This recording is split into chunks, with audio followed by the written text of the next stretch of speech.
Sup, chefs? Got a good podcast about He-Man today. Finally, we did not let this one get into Old Man Logan territory. So, yeah. Yeah, it's a good one. We go off on a tangent for a while, but it stays within within the same bounds. Yeah, in that realm. Right, in the bounds of what we're talking about. So make sure to check us out all across the internet. You can start at SuperDivorceMe.com. That's our mother base, the one-stop shop for the Super Divorce Superverse, which we have plans to restart some of the Superverse stuff. Yeah. So if you guys enjoyed the things we used to do, you keep an eye out because we have some stuff coming for you. Yeah. Make sure to put your email onto our mailing list and you'll get three free downloads. That's such a tongue twister. 3 free downloads. You can also find us on Facebook and Twitter at Super Divorce. If you want to follow Mr. Nicholas Villars, where can they find you? Just look up Nicholas Villars wherever you are, and you'll find out if I'm there or not. And if you want to find me on the internet, you can find me on Instagram at BenderButt. What I mean is, like, my handle is literally Nicholas Villars. Yes. Wherever I am. At Nicholas Villars. And I'm not on every platform, but it's like a guessing game for you. Yeah. So if you're curious, then just look me up, and if I'm there, then you'll find me. So here's our cast about He-Man. Enjoy, chefs. We are not getting a divorce. We are not getting a divorce. We are not getting a divorce.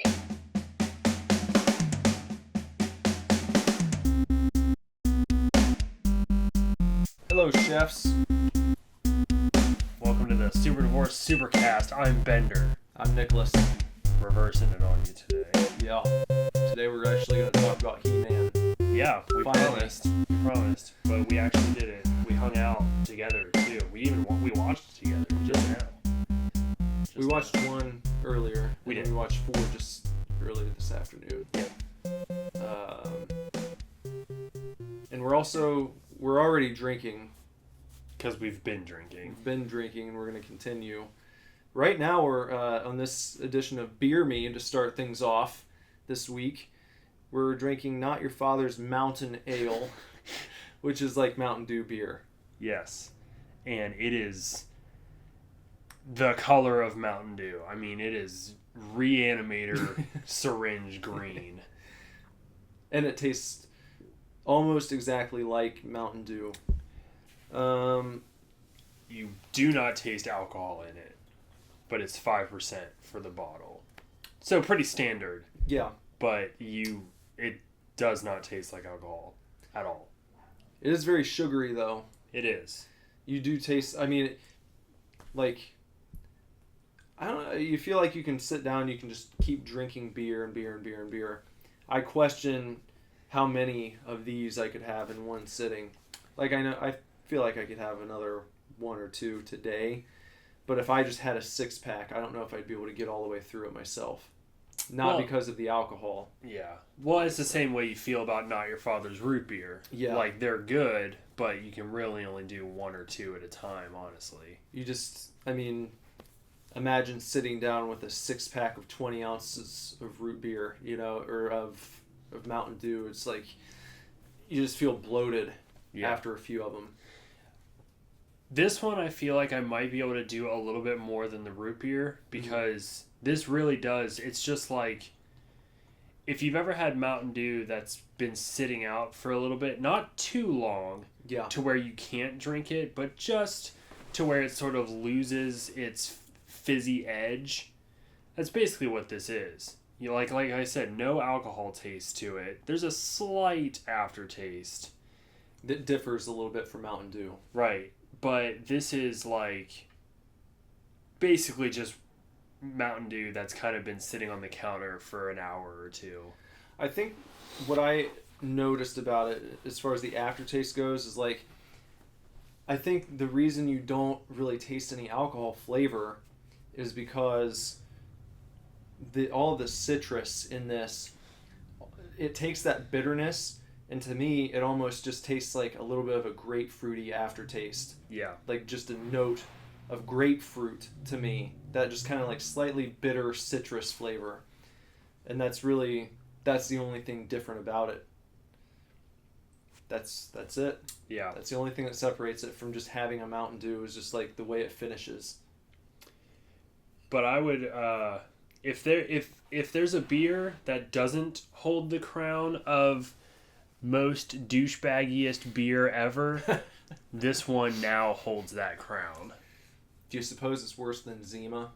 I have not had a Zima yet. We should definitely get Zima soon. Tomorrow, if you're interested, Abertooth is playing at Blind Bob's, and Blind Bob's serves Zima. Do they? Yes. Well, that's tempting. I was gonna go because I don't have to be at work till 9:30 on Saturday. Oh. So. That's a weird admission that you're thinking about going out because you don't have to be at work until the late hour of 9:30 a.m. Yeah. Most people hear that, they'd be like, I know. It's a treat for me to like not have to wake up till 8:30. Like I didn't have to wake up that, early normally at my other job, but the days that I had to be up at 5, like gone are the days now, and I'm just like so ecstatic to wake up at 8:30 and go to work. So, yeah. It's fine for me, really. So what time do you feel like you have to be in bed if you're waking up at 9:30? Or if you have to be at work at 9 or 9:30? If I'm pushing it, I'm still comfortable going to bed at like 4. But I would prefer to be in bed by 2:30 or 3. Go to bed at 4 and wake up at what time? 8:30. So you're cool with about 4.5 hours of sleep. Yeah. If I'm really desperate and if I really kind of like hustle out the door, which like I normally do anyways. I'm not really a wake up, sit down, have breakfast type of person. I'm more just like, okay, I have to be somewhere, so get up and go. If I really kind of push it, I could wake up at 9 and be at work by 9:30. But I don't mind getting to work 15 to 30 minutes early and just sitting in my car. Mm-hmm. So that's why I wake up at 8:30. What do you do? Just do some scrolling? Yeah, I just like sit on my phone and I just kind of like sit and wake up, or sometimes I'll just like put the windows down and roll the seat back and just kind of like set an alarm for like 10 or 15 minutes and just kind of like finish off, sleep or whatever. But yeah, if I work at 9:30, I'm pretty okay being in bed at like 3. Are you supplementing that with a nap, or do you go straight through normally? Depends. On like a 4-hour sleep day, mm-hmm. Are you inclined or compelled to come back home and take a nap? Or I like to. Yeah. I don't always have the luxury. Like sometimes I go and I do something, or a lot of times I'll think to myself all day like I'm gonna take a nap when I get off work. I'm gonna take a nap, and then I'll get home and. Sometimes that does happen where you wake up and within the first half hour of your day you're like, I can't wait until I can take a nap later, and then you just don't even feel like it right when that time comes. But there have been plenty of occurrences where I'll get off work, go home, sleep for like a half an hour, and then wake up and go do plans or whatever. I mean, so yeah, I probably take naps more frequently than some people. That's okay. Yeah. That's Yeah, no, it's good for you. Mm-hmm. But I just it's like one step below a habit for me. Mm-hmm. When I have the opportunity, I take it and I'll take a nap. And luckily I sort of get the opportunity, probably at least 4 times a week, which is more than most people can say. Bender approves of the nap. I do. It's good for your brain. This week, as far as our topic goes, we're going to discuss with you Yes. He-Man, the original animated series, basically created to sell toys. Created only to sell toys, yeah. And it's just like, I don't know. Just one thing about it before we really get into the episodes themselves is like, one thing I love about it is from the get-go, it's just like season 1 might as well have been season 5 because they don't introduce anyone. Nothing. And there aren't really origin stories. You know, it's just like you're dropped into this world, and as far as you can tell, He-Man has been feuding with Skeletor for 20 years. Yeah. You know? At this point, there's no... It's just a daily routine for them at this point. Skeletor comes up with a plan. He-Man defeats Skeletor. Night, daytime. Skeletor comes up with a plan. He-Man defeats Skeletor. Nighttime, daytime. Like, characters come in and out without any mention of who they are. Like, as I said, the best you get is you kind of figure at some point throughout an episode, if you see a new character you haven't seen before, someone will say that character's name. eventually. At some point, when they're Yeah. damn well ready. Yeah. But it's not like they get... It's like the most unceremonious introductions that you'll ever see for characters in a TV show. The only proper introductions come in the form of episode, I think episode 3. Uh-huh. The disappearing act, where Skeletor calls all of his minions back to the castle, Yeah. and it goes one by one, like Merman, Lockjaw, and Triclops, Mhm. and the sorceress, Evelyn. Yeah, Evelyn. Evelyn.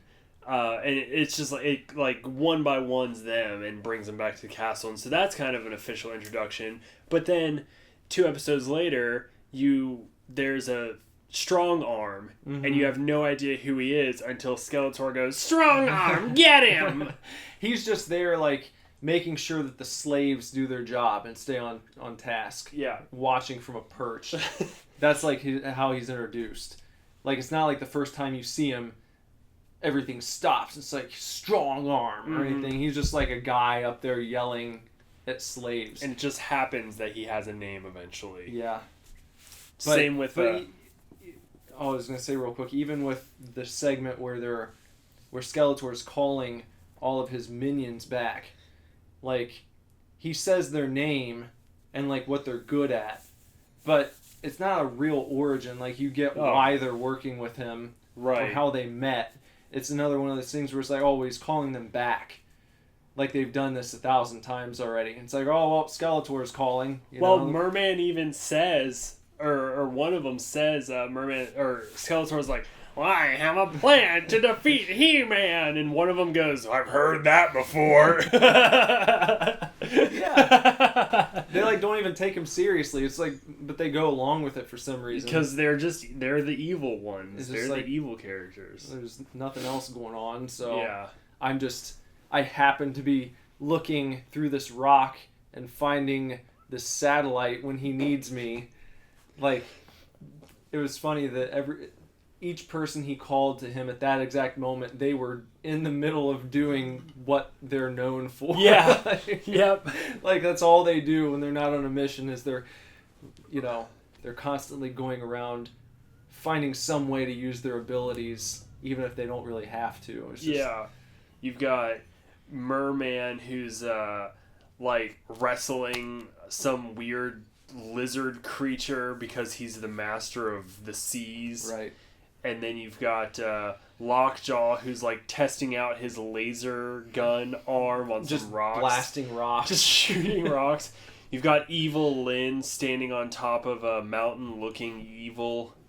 And then you've got Triclops using his gamma sight, which is a triangle eye versus a circular eye, to see through solid objects, and he finds like this satellite dish, Like, somehow like inside of a rock. yeah, inside, behind, like you couldn't. Why did you have to use?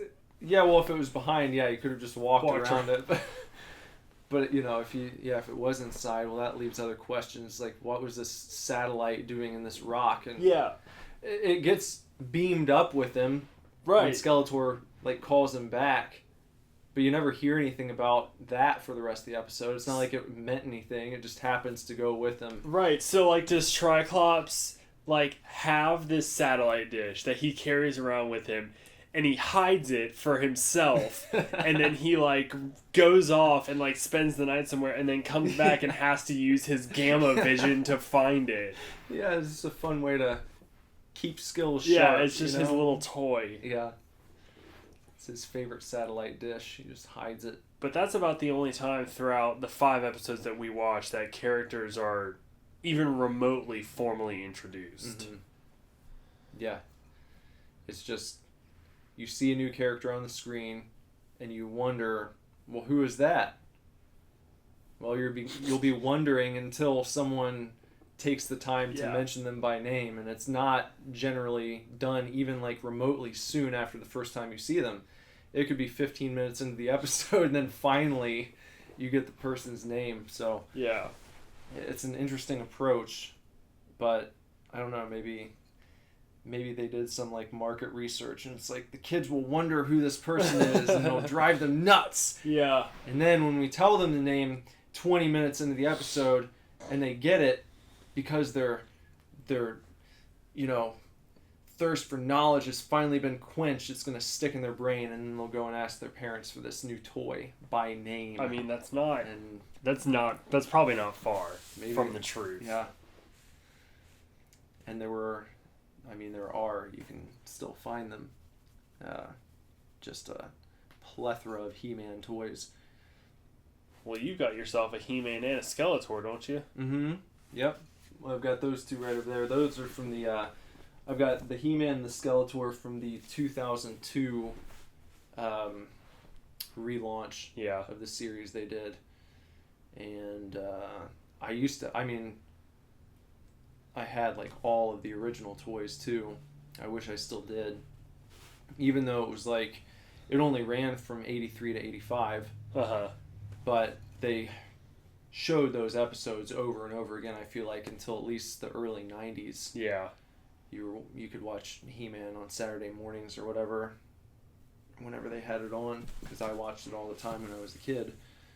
And I obviously was not old enough to catch the original airing, but it was still He-Man sections in the toy stores, and it was the same way with Transformers. And I feel like a lot of the stuff that got really popular in the 80s, you didn't necessarily have to catch it on the first go-round, you know, because they got really popular. They'd rerun the episodes. They'd keep selling the toys. So there's really no incentive to, make more. Yeah. You get like, whatever, 50 to 100 episodes you can just show over and over again. Yeah. And it's not like people are going on Netflix and binge watching at that point. So. Yeah. It's the same with like, I had the same aesthetic with Dragon Ball Z as a kid. Mm-hmm. Like watching on Toonami, you'd watch it for a long time and then they'd restart it. Yeah. And you would just be like, fuck. Well, I'm going to watch it all again and hope that when I make it to the end this time, they show me something new. Right. And that was always a big deal, especially with DBZ. I remember that.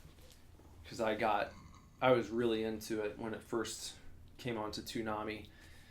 But it was always such a bummer when they neared the end and then you knew it was about to restart. Yeah. But so cool when a new saga would air and it would just, if you weren't like going on message boards and stuff, it would just happen. Yeah. You just see an episode, oh fuck, I've never seen this before. They must be showing new ones now, But yeah, it was cool. Yeah. So, one thing about He-Man that I'm really thinking about is like, I know the show was created just to sell toys, but like based on the time that it was being made, it's interesting to me the animation style. Yeah. Because you can tell it has an extreme Hanna-Barbera aesthetic where like you can almost see the animation cells. Yeah. I mean, it's so blocky and the movement is so rigid that you can tell. But it's really interesting to me to see a cartoon like this and that sort of animation style versus like the Looney Tunes. Yeah. Because it makes you really appreciate how incredibly well animated Looney Tunes are. Yeah. Even the old Looney Tunes from the 50s are better animated than He-Man. Well, I think one reason for that might be when you're talking about Looney Tunes, you're dealing with very, very cartoony characters. And their movements and everything are very exaggerated. Very cartoony. Yeah. And with He-Man, I feel like they tried to keep it pretty realistic, if you will. Yeah. Not that it's realistic that He-Man throws someone, like 200 yards into the distance or anything like that. But as far as like when they're walking and stuff, it's like very... It's definitely not exaggerated. No. And so maybe that has something to do with it. It's like they tried to keep it boxed into that like mostly realistic realm. Yeah. And I wonder though, because I mean, even the backdrops and the locations, you can almost tell are sort of just like this rock formation is obviously reused from something else because it's not the same color as like the road in front of it and the rock formation in front. It's like if you were to draw on those clear paper like the screen projectors in school. Yeah. It's like if you were to draw on a couple of those and lay them on top of each other. I mean that's basically what they did. Yeah. But yeah, even the environments that these characters are in, the Looney Tunes environments are so much more well crafted. I guess another thing you have to take into account is like what was the goal of Looney Tunes, and It was entertainment. It was entertainment, and it was like the cartoon itself. With a lot of this kind of stuff, like He-Man, even though people love them, and there's like the soft spot for the nostalgia and everything, and you grew up watching them. You didn't really take that into consideration as a kid, and I think they banked on that fact. So it's like, well, what can we get by with? What's the most we have to do to be effective to get these characters into the minds of kids where they're gonna hound their parents for them, and then they're gonna go out and buy the shit. It's true. So and I believe that was like a controversy at that point. Some parents kind of started putting this together, and it's like, oh, this is bullshit, because they're basically just, running half-hour commercials for toys, and then our kids are coming and asking us for them. And it's like, well, maybe you're annoyed by it, but it's like, it's not anything illegal. No. If you really care that much, then just don't let your kids watch TV. Yeah, and they sort of try to work in a message. Yeah, that's true. And I was going to bring that up, is I part of me misses that. I kind of think that's cool, just for kids. Like anyway. G.I. Joe did it, and I feel like Transformers might have done it. Mm-hmm. Captain Planet used to do it. Yeah. And then you've got He-Man where they show an episode, and then at the very end of it, you've got, the theme song playing, and one of the characters steps forward and like, in today's show, blah, blah, blah, we learned not to talk to strangers. Yeah. Never accept candy or anything from a stranger, and don't go with them, Yeah.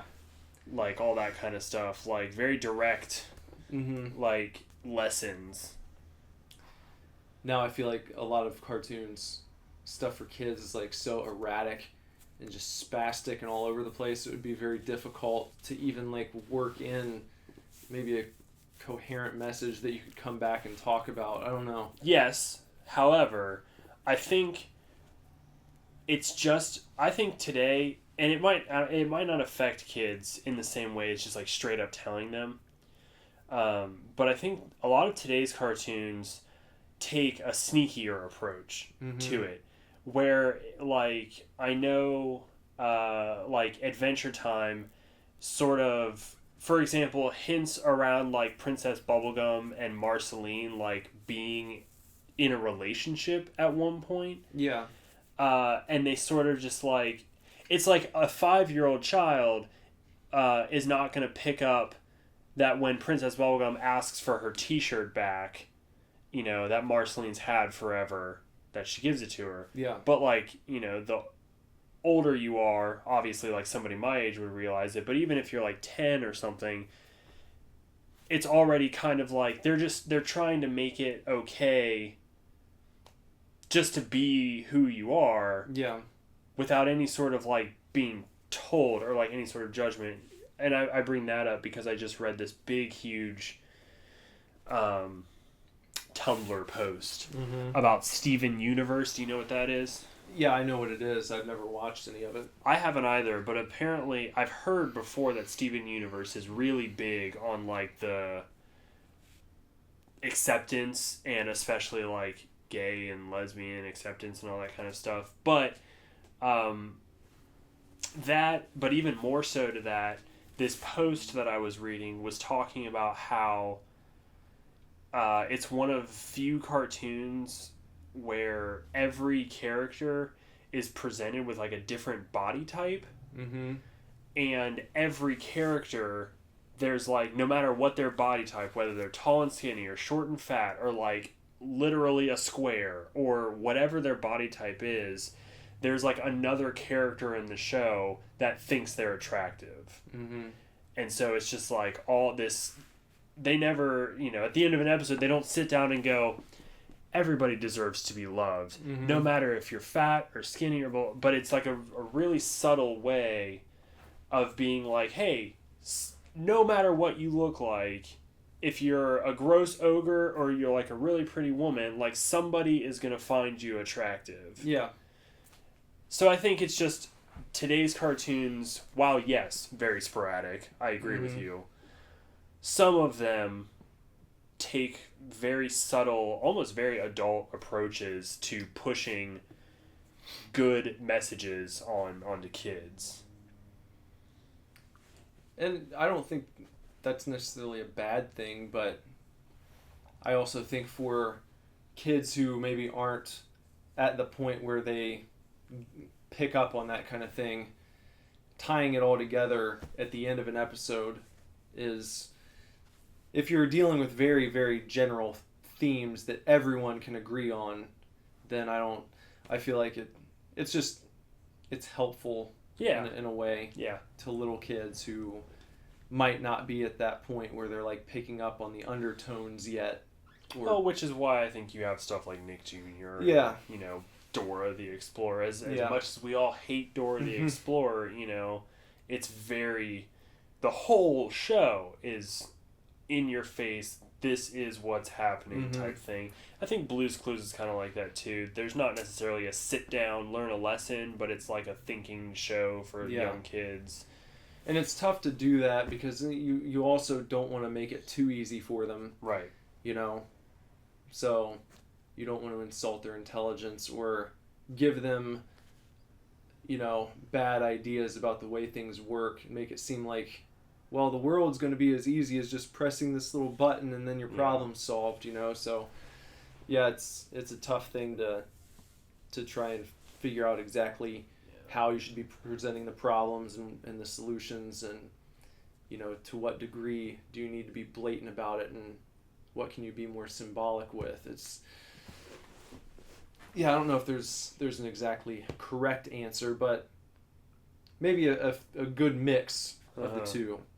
I just don't know of any, and you know, maybe I'm not looking hard enough. I just don't know of any kids shows that I've seen Lazarus watch recently where they kind of do that and come back and they're like, today we learned about this, you know.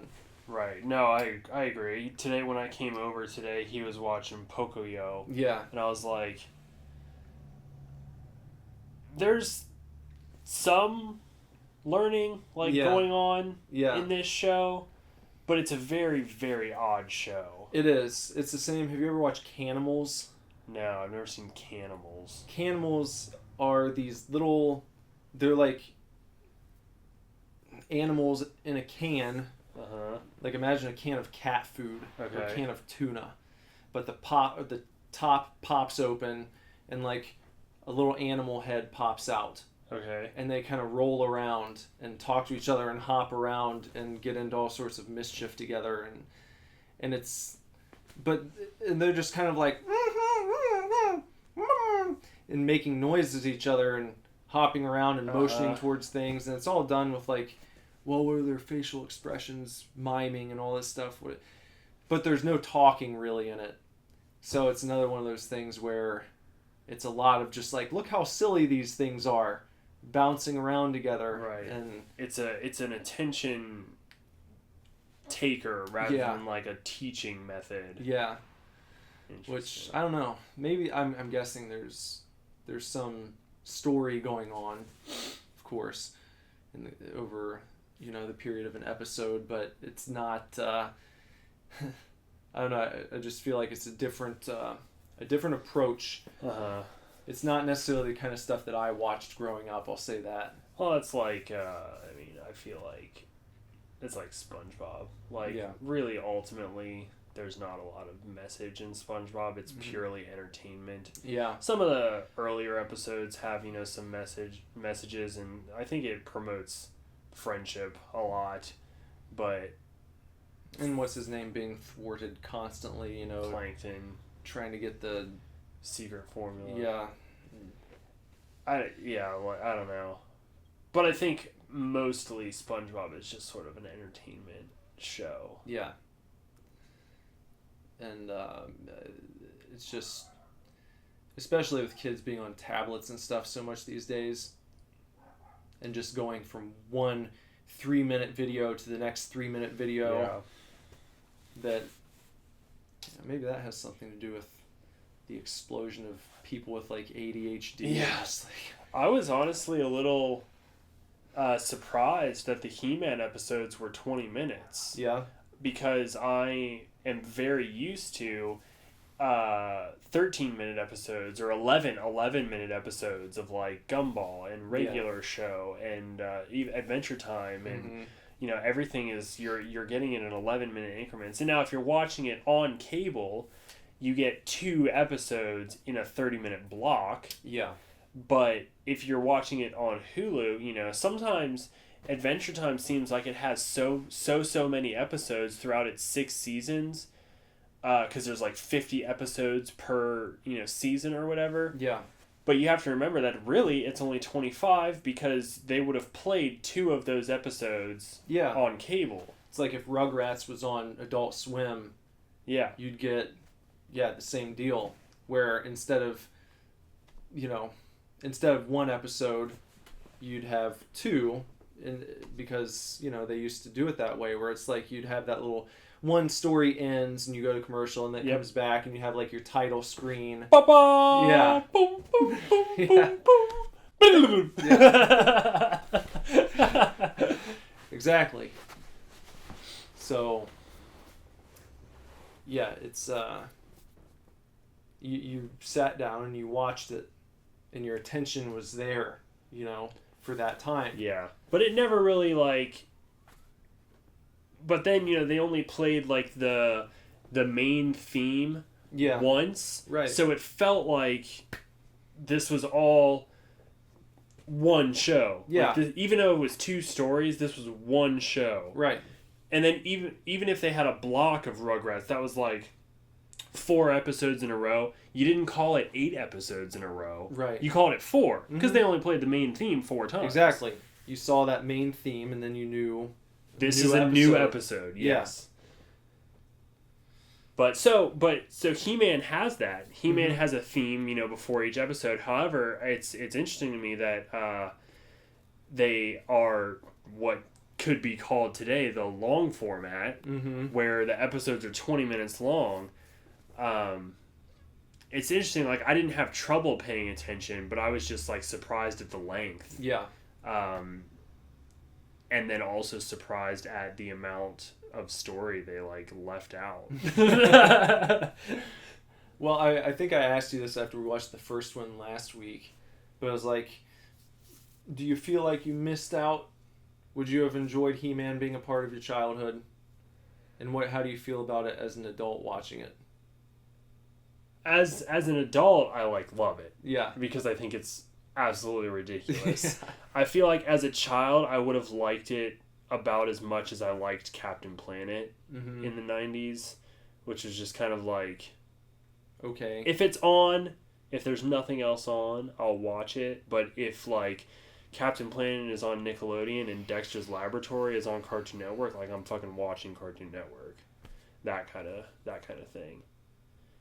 By the time I was really into cartoons, though, I think stuff like that, like Captain Planet and stuff, was like your early morning cartoons. Yeah.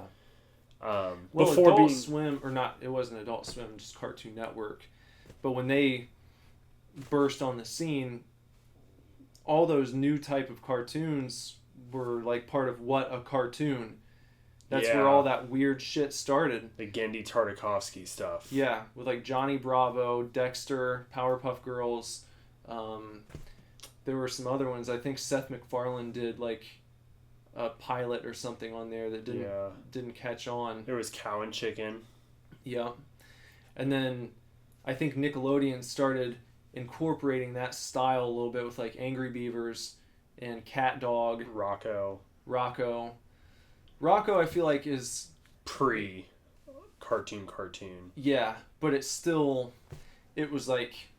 was a step out of the old realm of cartoons, if you will. Yeah, it was. And it has its own feel to it, really. But, So does Ren and Stimpy, I think. Yeah. But I think those kind of got the ball rolling, and then maybe the stuff on Cartoon Network took it even further than those did, and then eventually that kind of became what all of the cartoons were like. Yeah, you had What a Cartoon, and then when I was young, it was Cartoon. Mm-hmm. And then it was like all of those shows, but then also included like Courage the Cowardly Dog and Ed, Edd and Eddy. Yeah. And man, I was watching Ed, Edd and Eddy the other day, and I was like, holy shit, I forgot like how good this show is. What was the one? I'm trying to think of other ones around that time, like Wild Thornberrys. Which I never particularly cared for, but then when you go back and watch it and you realize Tim Curry is Nigel Thornberry. I didn't even know that. You didn't know that? No. Tim Curry plays Nigel Thornberry. Wow. That's a revelation. Like, and you watch it, and just every time he goes smashing, you're just like, oh my god, that guy played Pennywise. Wow. I didn't know that. Tim Curry was him, and Flea from Red Hot Chili Peppers was Donnie. Really? Yeah. Wow. That's crazy. Somebody played Deb too. Like somebody famous played the daughter, not Eliza, but the teenage daughter. I can't remember who it was, but somebody famous played her too. Danielle Harris. Oh, played interesting. Deb. Yeah, I knew nothing about the cast of that show. Tim Curry. Huh. Smashing. It's so funny. That makes sense. Yeah, he's so good. Yeah. I was never really into that show though, like as a kid. But as I said, when you go back and watch it, I didn't like it as much as my sister did. She was 4 years younger than me, so she got really into that, and like what was the one with like the extreme Rocket Power. Rocket Power. They had She like loved the that same show. animation. Yeah. Those two, the character models were like roughly the same. Yeah. She liked that one a lot. I really liked Ah Real Monsters. I thought that show was really cool. That's one I never really got into as a kid. That's one you'd probably be into if you went back and watched Probably. Because I feel like it kind of set the bar for Invader Zim. All Real Monsters did. Yeah. I'm sure I would love it now. It's but I didn't get into horror until like I was in high school, so that was well after. I mean, I still watch cartoons. I think there's a Shout Factory there is set of it. Much like you bought Rocco, didn't you? Yeah, I got that one, and I just saw that they've released the entire Rugrats series, and I want to pick that up. They have Rugrats, Hey Arnold is out, and Cat Dog is out, and I think they have All Real Monsters. Hey Arnold was great too. Yeah. I was kind of on my way out of being really into cartoons. That was like one of the last ones I probably got into. Hey Arnold was one that really pushed good like morals on kids. Yeah. And it was a really fun show too. Yeah. It's funny, like I went back and watched a few episodes recently, and it's just like you don't think about this stuff, but you know, like all the kids have like New York accents. You know, just like they really did a good job in making it true to what the setting was, you know, in this city. Yeah. Because I don't know if it's actually set in New York, but it might as well be. I think it's nameless, yeah. They're taking the subway all the time, and, you know, they're playing out in the street, and they all live in apartments, you know. Yeah. But it's very authentic feeling for a show of its type. Yeah. So, but anyway, gotten a little off track from He-Man. We tangent. Which, I mean, you guys should expect by now. You know that. But, like, yeah. Were you at the studio the day that Josh pulled up this video where, like, it was like this, it was like one of these creepy specials done by, like, some Christian investigative group. The claymation thing? No, I don't think so. But claymation, I was thinking about like this. They were investigating like the seeping into, you know, culture of the occult through like children's shows in the 80s. No, I don't think I saw that.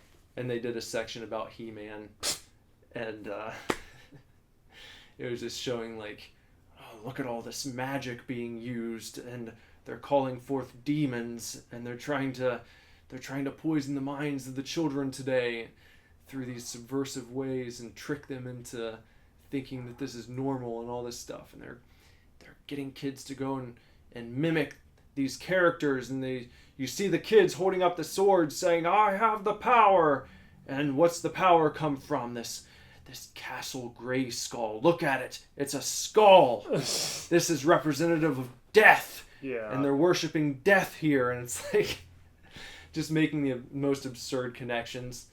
And I was just thinking to myself, like, man, like, you watch an episode or a special like that, and it's like, what was this person letting their children play with at that point? Right. How lame would it have been to have that as your dad? Oh, I'm so glad that didn't happen to me. Yeah. I'm so glad my parents allowed me to get into He-Man and Transformers and all these quote-unquote occult shows, you know.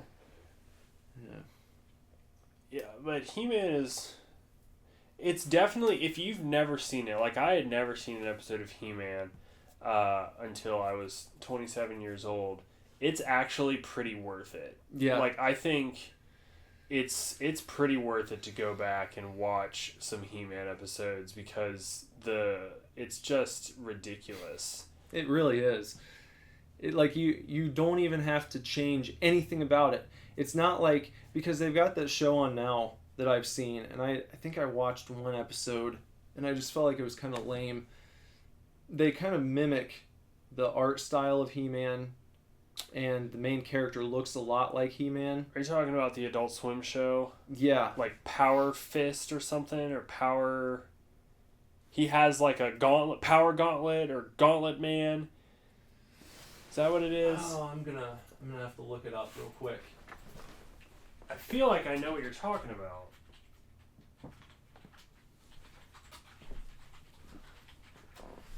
Let's see. Oh, it's Son of Zorn. That's the name of it. Have you seen that? No, but I know what it is. It's on Fox though, isn't it? Or is it on Adult Swim? Maybe it is on Fox. I saw like one of the cutouts at Yes. FYE. Yes, that guy. Yeah. So I mean, clearly. Yes. So is he in real life, but he's a cartoon character? Yeah, but he comes from a world that's very similar to He-Man's. You know, that's like same shtick. But it's like you don't like when I'm watching He-Man. It's like you don't even have to do this. No. If you just re-aired He-Man, It would be hilarious. yeah, People would watch the fuck out of it. I mean, it's funny. It's a funny show. it really is. Like in ways that are just like totally unexpected. Like how clumsy Prince Adam seems to be. Yeah. Just like running into shit and falling down for like no apparent reason. No. But he's like the most powerful man in the universe. Yeah. But he can't avoid a fucking whatever Candelabra. Yeah. Just runs straight into it for no reason at all. I don't know. He's never on time for dinner. No. Like, he's never on time when the king wants him around. And his ability to maintain a secret identity is even more ridiculous than Clark Kent and Superman. Yeah. Because Prince Adam doesn't even bother with glasses. No. He just puts on a different outfit. Yeah. And no one knows who he is. Meanwhile, his parents think he's just like a piece of shit. Yeah, you know? that never helps out whenever they're attacked. The castle's being attacked, and Prince Adam is just seen casually walking out of the room, like down the hallway, and it's like, well, maybe someday he'll start acting like a prince. That's like an actual line from the show, too. Yeah. It's hilarious. It's not like, Adam, get the fuck back here and help us fight. It's just like, well, maybe someday. Guess fuck us, right? Like, so... yeah, but the show is just, it's great. I mean, But- Skeletor's hilarious. Yeah. I love his voice. Like, you always hear him parodied, Mm-hmm. and you're just like, that's not what he sounded like. And then it's really what he said. It takes all the piss out of that character. Yeah. He is not scary in the least bit when he No. starts talking. But it's like, it's so awesome at the same time. The tone of the show would have been so different if they would have had a guy who's like Mum-Ra. yeah, like if Skeletor would have had a scary voice, the whole dynamic of the Everything thing would be absolutely different. Yeah. But I would have it no other way. No, it's fantastic. I mean, I do love like the simplicity of everything, just like the reused animation, and like they get into a fight and all He-Man has to do is throw him into a mud puddle, and they're just like, curse this mud and curse you, He-Man. I guess I'm done for now. Or how easily dispatched some of the villains are, because they'll like come up and it's like, all right, I'm gonna fuck you up. And then it's just like slap. Yeah, he just just, hits their weapon. Slaps their weapon and it just like goes flying. And then it's like, oh shit. And then he'll just pick them up and throw them.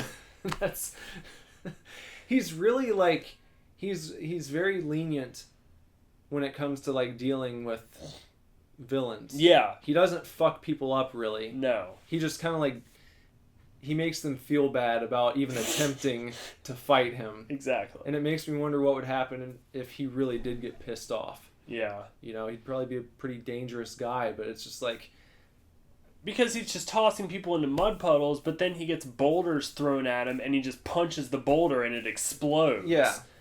Like, so it's like if he actually did punch someone in the face, their head might just blow up. Yeah. He doesn't do that, Completely. though. No, he just sort of like casually grabs them by the shoulders, lifts them up by the shoulders, and just sort of like chucks them away. Yeah. The way you would like throw a kid onto a couch or something. Yeah. You know, just... Yeah, he's just like, bad beast man, and just throws him, and he goes flying. Yeah. It's quite funny. And like the last episode we watched ends where... What is it? Skeletor's like bound in some chains. Uh-huh. And he has placed a spell on what was her name?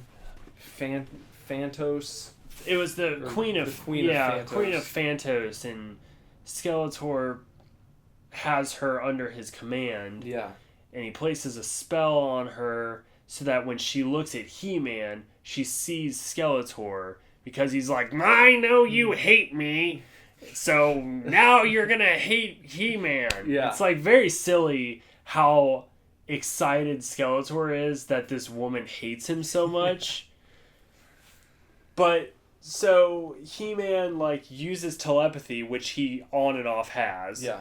to tell this queen to use her chain magic, because only He-Man can break out of it. So he breaks out. Yeah. That leaves Skeletor bound, and He-Man just kind of instructs him, and he's like, you're going to be in those chains forever until you take this magic spell off of her. And so then he just takes his spell off, and then Skeletor's just standing there because they let him go, and then he just disappears. Yeah, well, Skeletor immediately takes the spell off the girl, and then He-Man just cuts his chains off. Yeah, and that's it. And he That's it. just lets him go. That's what I'm saying. He's so lenient Yeah. that it's like he just... It almost reminds me of like an absurd version of the relationship between Batman and the Joker. Yeah. Because he catches him over and over and over again and thwarts his plans every time. But then when he's done, he's like, maybe this time you'll learn your lesson. Maybe this time. And He doesn't. He doesn't. He never does. So, yeah, but if you have Netflix, you can watch all the He-Man you want. And you probably should go back and do that, especially if you like getting together with some pals. It's a good one to share a few laughs over, I think. Yes, definitely. Great drinking game that I think Jess came up with while we were watching it. Yeah. But there are a number of times, more than you think, Yeah. times where they'll have one character's face will take up an entire half of the screen, and then they'll have another character who's sort of like 3/4 visible, like top of the head to like the knees. And they do this for perspective reasons, to get like this character in the background. Yeah. So they put the one character way up close to the front, but it's a whole half of their face. So of course, Jess was like, oh, you guys should drink every time one of those scenes comes up. And it would be a lot. It would be a lot. Yeah. Make no mistake. It's not like they do it once or twice. It's like routinely throughout an episode, it just goes back to this. Really, there's a good chance that anytime someone talks, it will cut to that perspective at least once or twice. Yeah. So you could probably get pretty fucked up if you tried going through with that drinking game. Yeah. So it's fun. It's a fun show. It's silly. It's very silly, but in a way that doesn't feel too dated or like you can't put up with it. No. Like it's just... like it's fun to watch. Yeah, it's fun to watch. It's a classic. Because, as you said, it's so ridiculous sometimes. It's just... yeah. So, fire it up on Netflix sometime and you'll have a good time with it, I think. So what do you want to talk about next week? We want to get back into the 80s vibes here. Yeah.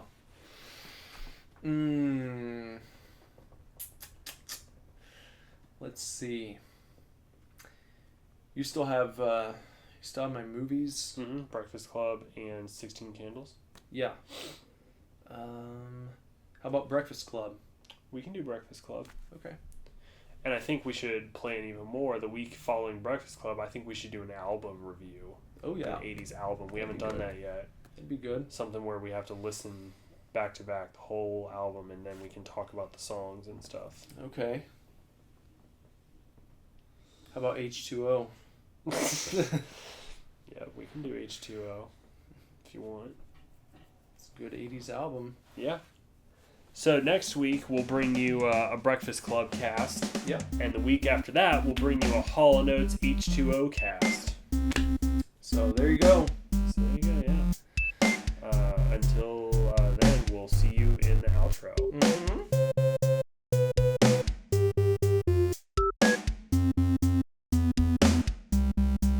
And that was our cast about He-Man. So thank you for listening this week. As always, look us up on the internet. Start with superdivorceme.com.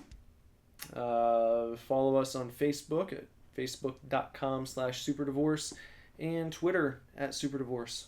If you want to follow me on social media, just look me up. My user handle would be Nicholas Villars if I'm there. And if you want to follow me, you can find me on Instagram at BenderButt. And if you do find me, let me know if you would watch a video series where I make my terrified mother watch horror movies and then review them. I'd watch it. I'm going to call it Momster Movies. So that's where you can find us. And then also, I forgot to mention, when you go to our official.com, superdivorceme.com, sign up for our mailing list, get on there, and then you get yourself 3 free downloads from our upcoming album. And got some exciting news about that very soon. Yes, very exciting. And signing up for that mailing list is a great way to make sure that you don't miss any news that we have. And we've got a lot coming up soon. Big. I mean, like... Big news. We told you guys, we baited you guys forever that we had a new album. And, we're going to make it. We're going to make new music. Well, now we've got new music. So we came through on that promise. Now we're saying we've got some big stuff coming up to do with this album. It's going to happen. So you want to join our mail list and be the first to get in on all that. And you will be the first. Yes. So make sure you do that. And until next week, eat a chair. yeah, why not? Bye, guys. Super Divorce.